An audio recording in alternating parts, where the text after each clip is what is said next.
This time I'll call the April 13th, 2013 meeting to order for the Dickson County Commission. Would you please stand and join in the flag salute?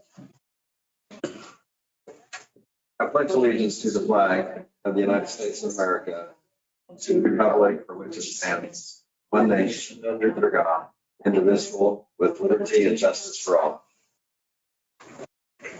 We do not have any additions to the agenda, so I would move that we approve the agenda as printed. I'll second it. We have the motion and the second. Any discussion? All in favor say aye. Aye. Opposed? Motion carries. The consent agenda includes the minutes of the April 6th meeting, also payroll of $356,027.63, abatements of $186.42. I move to approve the consent agenda. The motion, we have the second for approval of the consent agenda. Any other discussion? All in favor say aye. Aye. Opposed? Motion carries. Commission comments, Ron. Yes, this next week I'll spend a little bit of time in Salina at the jail there. The juvenile detention center is obviously looking for more room. So we're going to meet down there and check the situation out, see if it'll work for the folks there. And again, it's just something they're trying out and checking out for room, needing more room. So that's what will be going on. Craig. Nothing. Earlier today, we had a meeting with the department heads. They gave us updates on some of the things that were going on. And then also I have coming up, Dickson County EDC Economic Development meeting is tonight for the Board of Directors. And next week, the Central Kansas Mental Health Board that I serve on also is going to meet. And that's all I have for right now. Any other comments? We'll go ahead and move on to petitions, proclamations, and public comments. We do have a proclamation here, and so I'll go ahead and read that, and then we can have some comments from our director in regards to this. The proclamation is for National Public Safety Telecommunicators Week. This is April 9th through 15, 2023. Whereas emergencies can occur at any time that require police, fire, or emergency medical services, and whereas when an emergency occurs, the prompt response of law enforcement officers, firefighters, and medics is critical to the protection of life and preservation of property. And whereas the safety of our law enforcement officers, firefighters, and medics is dependent upon the quality and accuracy of information obtained from citizens who telephone the Dickson County Emergency Communications Center, and whereas public safety communicators are the first and most critical contact our citizens have with emergency services.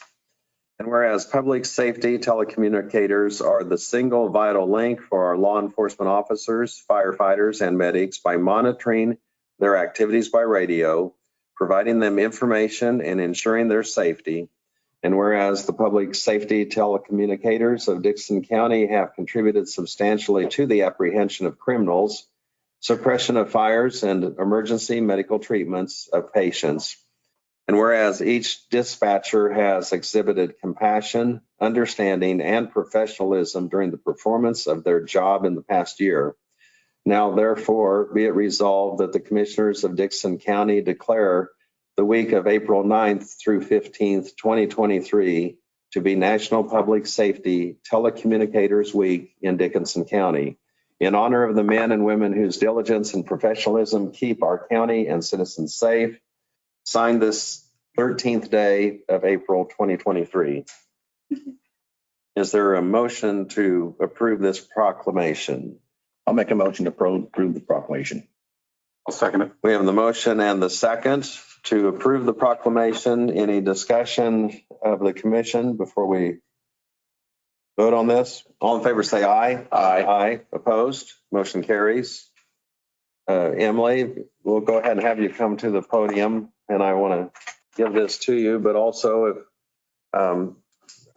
publicly want to say thank you for all the work you do, but the people that you work with and the training, and it's just amazing. But if you'd make a few comments, please, about kind of the insides of what happens and how many people you have working for you. And we have 9 full-time 911 dispatchers.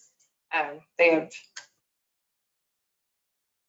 elated this year with the outpouring support from the community. Several businesses have donated a lot of food, and they are very appreciative. They love the proclamation.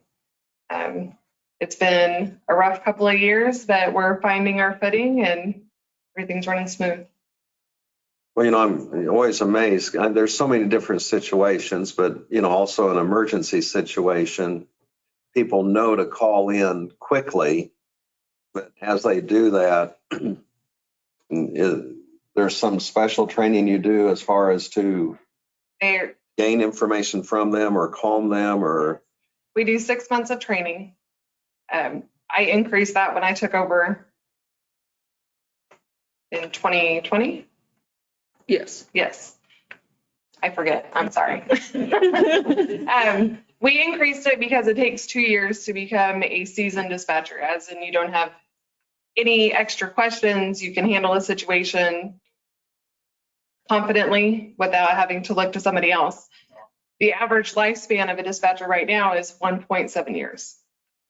So we take that extra time to make sure that they are comfortable before we kick them out of training, because everything is so hard. You have to learn how to handle suicide callers. You have to learn how to handle giving CPR instructions over the phone, childbirth instructions over the phone, dealing with hearing someone shoot themselves after they call you and say, I need you to send medics, and then you hear a bang, and how to handle that after the fact. Because there's a lot of, what could I have done different, when in reality, there's nothing you could have done to change their mind. You just have to handle your situation and move on. So there is a lot of training, a lot of continuing education that goes into being a 911 dispatcher. Well, you're really helping people in a crisis situation, but also the information you provide to the emergency people so they know what to expect or anticipate. Yep. We ask a lot of questions in the big picture for our responders before they get there. But that has to be a special moment when you or one of your staff are helping someone with the delivery of a baby or dealing with something that's Yes. an exciting event and yet a very healthy, challenging, critical time of need. So Yes. And just this morning, I had a citizen come in and speak to me because last summer I walked her through CPR with her husband. He didn't make it, but she wanted to come and meet us and see how everything worked and things like that. So that kind of recognition is nice for the staff as well, And I think everyone wants to know they did everything possible. Yeah. So they beat themselves up pretty hard when, things don't end the way that they want them to, but that's why we have a lot of training.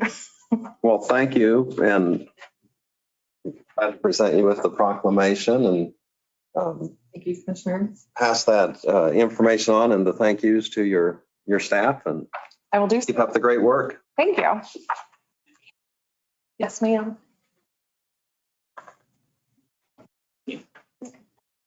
Craig or Ron, did you have any comments to add? I didn't want to. Wonderful. We appreciate your services, believe me. We are in the time of public comment. And so if there would be anyone else that would want to make comment on any item that is not on the agenda, this would be opportunity to do so. Also, if there's anyone online that would want to make public comment, this is your opportunity for that. Since we do not have anyone, any questions or public comments, and having said that, sometimes people give me a call during the week or they get a hold of one of the other commissioners and or call down here. And, if you have a question, you don't have to wait till a meeting, just give a call and or something we need to be aware of. We're glad to deal with that. We'll go ahead to our reports to county officers. Janelle. Couple things I wanted to mention. We have a storm spotter meeting tonight in Navarre at the Navarre Community Building at 7 p.m. So hopefully everyone can come out as we're moving into that season. And then some exciting news. The Hope Little Lions Learning Center is going to hold an open house on Sunday, April 23rd at 1:30 there in Hope. And part of the reason that they are able to do that open is the allocation that the commission gave to them out of the ARPA funds to open the center. So, and other good news, we're still on track to have the 2 childcare centers that we also assisted with the building portion of it. And Solomon and Hope, they're still on track to open up in August. So that's very good news. And I think staff covered a lot of the other items this morning. So, and then the other things that we have are on the agenda currently with the audit and First Road Bridge. So you have any questions for me? Oh, just one question on the, and it comes to mind on the Hope, their childcare. I know there's been assistance and everything came together for something in Harrington and Solomon. And it's not like we're trying to leave anyone out, but are there some ongoing conversations to still try to develop something in Abilene or Chapman or? They have not approached me with anything like that. And what was nice, what the Hope group did is it was a group of concerned citizens that came together and saw the need, and they approached the school district and then approached us about providing or getting some assistance. So it was a group of citizens down there that did that, but no other conversations have taken place. No one's reached out so far. So. And it is a teamwork situation. So it's not something like the county is going to be the lead on that, but if we can be part of the solution, because I mean, there are always, you have the challenges of finding a location, finding other participants, finding the funding. And I mean, it's not an easy task, but we've been very successful in the county, but still work to do. Still work to do. And the two larger, with Hope or with Harrington and Solomon, it's a building only that we're able to fund. The school district is taking on running of the facility. It'll be a certified teacher. They'll have a director there. They're using their programs to help with the food service and that. So, I mean, that was a key part of this, and also starts that process at a younger age that the learning piece takes place as well. So that was one of the reasons why we decided to help fund that, because it's sustainable. And the county felt like providing money for a building would be the best way to answer those needs. Okay, thank you. Any other questions from the commission? We'll call on our county councilor, Doug. If you have a report for us, please. Oh, just a very short one.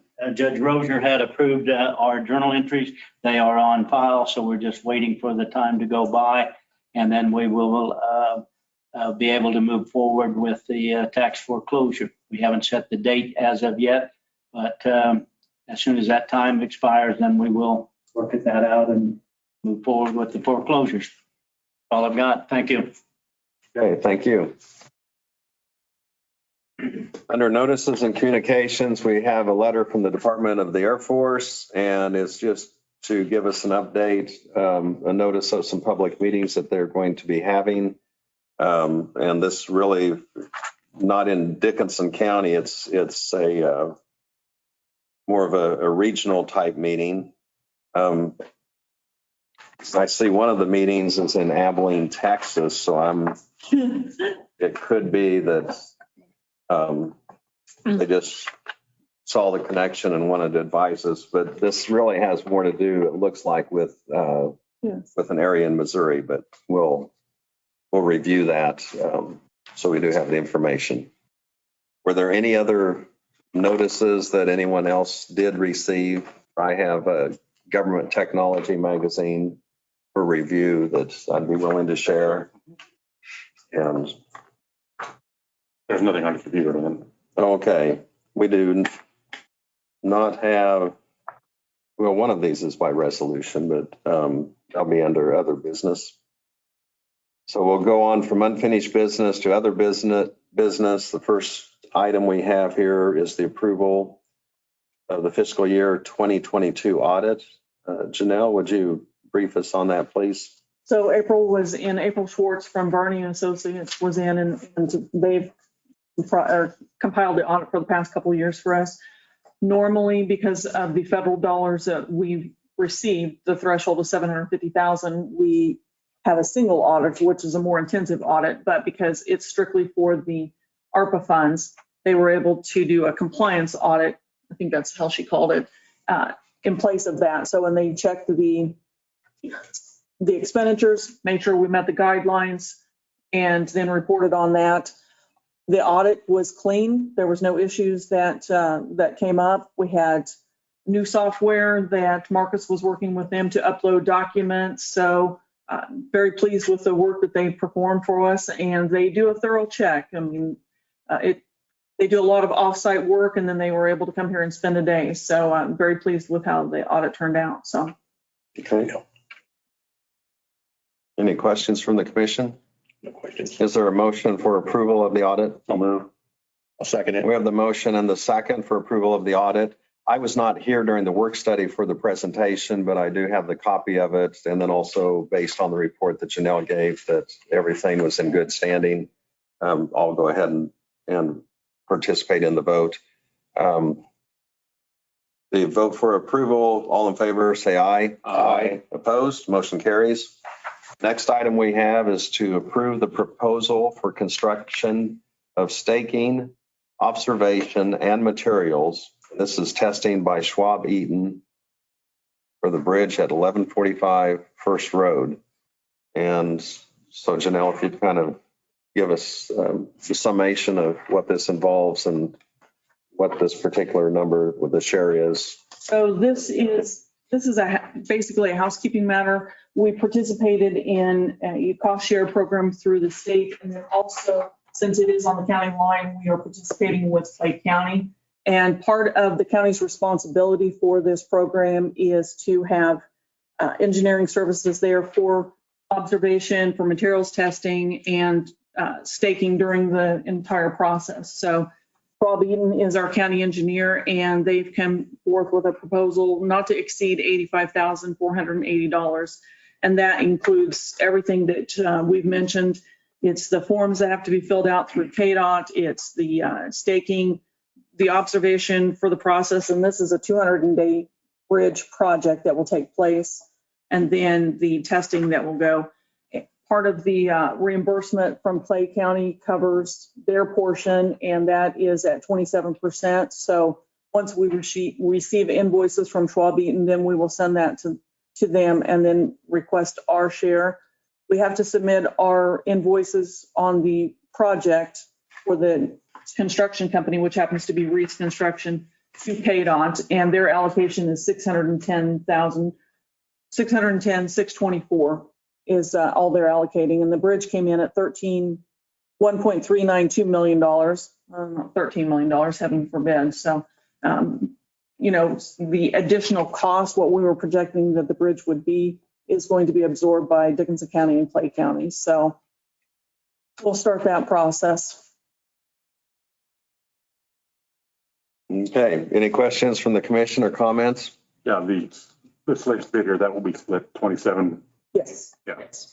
I move we approve the agreement with Schwab Eaton. And I'll second it. We have the motion, we have the second for approval of the agreement with Schwab Eaton. Any other discussion? All in favor, say aye. Aye. Opposed, motion carries. The only item we have left is to adjourn. Judge, you're here to observe and critique us and. Happy taxpayer. Whoa. I didn't hear that. Would you say that a little louder? Want to get up and say what's your name? Okay, well, glad to have you here, and I move we adjourn. we have the motion And and I'll second we it. have the second to adjourn. Any other discussion? All in favor, say aye. Aye. Opposed, motion carries. We're adjourned.